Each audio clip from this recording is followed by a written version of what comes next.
Something strange happened when Borussia Dortmund faced Mamelodi Sundowns during the Club World Cup in the United States.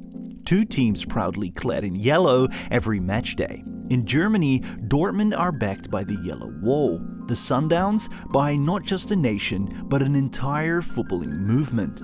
Piano and Shoeshine, a style of play that wants to be seen but has been developed in the shadows of a country that hid the people who try to play it away for decades. The match ended 4-3 for the Germans, but the South Africans had danced across the pitch. Tacticians had analyzed the match, broken down the moments of magic for everyone to see. But the real magic to the match had been its surprise. The Brazilians, as the Sundowns go by, had seemingly come out of nowhere with their free-flowing game. The reality is, this is not the case, and their story is actually instrumental to football as we know it today. We just haven't seen it, and football hidden to the majority is often the most powerful to the ones that do get to enjoy it every day. Let's dive into hidden football and why it might be the closest thing we have left to the spirit of the game, from South African fields to deep in the Chinese mountains. Before Luca Costa's bursting run through the heart of the Dortmund defense, there was Vincent Julius, or Tanti as he was known by. He played for Arcadia Shepherds and was the first black player to appear in the South African League. But before his debut, Tanti had to be hidden in the club's offices, kept out of sight so no one would know what was coming, because playing non-white players was forbidden.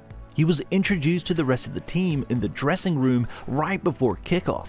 They were shocked in the moment, but when his career was over, he would end as the league's all-time top scorer. It's from this world that Piano and Shoeshine, the staple of Mamelodi Sundowns, emerged. For players like Tanti, football wasn't just about winning a match, it was about making the most of every moment you had with the ball. The piano is the short passes and free-flowing movement. The inventor, Stan Shabalala, heard the phrase in Italy first when he was watching a training session of Parma. The coach said it meant to keep it simple. And the shoeshine is the trickery and flair, creativity, clever body movements, the joy of playing football that you can feel as much as you can see. Finally free to express themselves. Within the lines of the football pitch, the players were able to stamp their own identity into the world, a safe haven for expression. Outside of the pitch, the world was hostile to them and their culture. Even the stadiums were for rugby first and football second. So we're left with a footballing world tucked away at the bottom of Africa, a game that gave hope to its people, and a style of play that seemingly came out of nowhere, but has been fueled by decades of pain. Most of the world was introduced to it by the opening strike of the 2010 World Cup. Fate or not, the goal scorer Shipwe Shabalala shared his last name with the inventor of Piano and Shoeshine. The football we don't often see seems to bubble to the surface in the most spectacular ways. In 2015, Xi Jinping announced to the world China's plans to become a football powerhouse by 2050. 70,000 pitches to be built alongside 20,000 training centers. Every housing development must come with at least one five-a-side court. For a nation of 1 billion, they've only been to one World Cup, and they know that football is the sport to conquer to grow your nation's prestige, and that the eyes of the world need to see them do it. 10 years down the line, and 2,000 kilometers away from the politicians who announced this grand plan to the world, is Rongjiang and the Village Super League. While the government injected millions of dollars into their Super League project, convincing stars like Oscar, Carlos Tevez, and Carrasco to join up, and creating international tension along the way, deep in the Wuling Mountains, a hidden, more organic football league has stirred awake. A competition with over 100 villages, each one submitting not just a team, but putting on a cultural show each match day. Each township brings dancers, singers, and their local cuisine to the stadium, exchanging performances at halftime. The league has quickly exploded in popularity. Players are construction workers, teachers, and farmers. When you win, you don't just get a trophy, you win crops and goods from the village you beat. It's deeply embedded in the idea of local pride rather than commercial gain. Tickets are free and the players are unpaid. It's purely for the love of the game and the expression of their town's culture.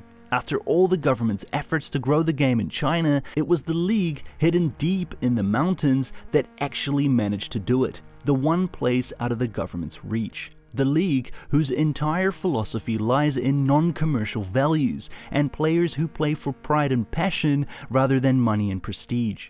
It has quickly grown from 20 villages taking part to over 100. But it hasn't gone unnoticed, drawing more than 7 million tourists into the mountains to watch the games. This explosion in attention has burst the footballing bubble that has grown here. A partnership with the Premier League plans for the villages to play opposition from France and Brazil, and to top it off, plans to build a football theme park to make the most out of the newfound attention.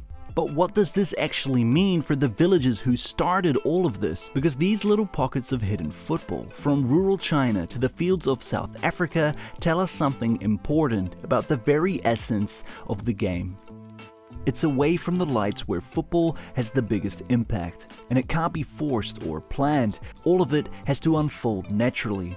It's the shoeshine that was shaped in the shadows, and the piano that gave those players a voice. From Soccer City to Cincinnati. Through their dancing play, they not only showed what they can do on the field, they showed an entire generation that they belonged off of it. And all of it was created in isolation, in the shadows of the footballing world, in the absence of an arena. What started as a game to stay fit for the cricket season in the 1800s has become a vehicle for national identity and expressions of cultures. In China, the government couldn't have planned a more perfect league if they had tried, because this league, born from joy, community, and pride, has achieved everything the state hoped for, without ever needing a plan.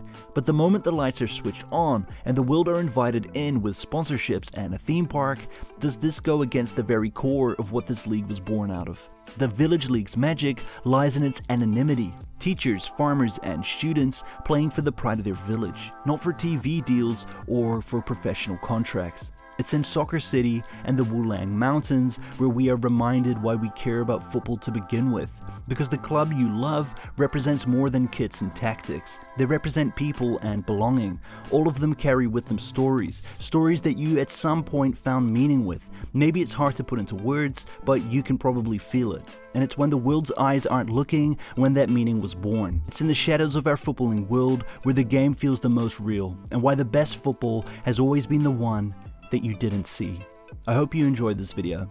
If you did, don't forget to give it a like and subscribe to my channel for more videos like this. I've got so many more videos on the way, focusing on Oceania and beyond. I want to focus on giving light to the footballing stories we don't often see or hear about. If you have any video ideas, leave them in the comments below. Have a great day and goodbye.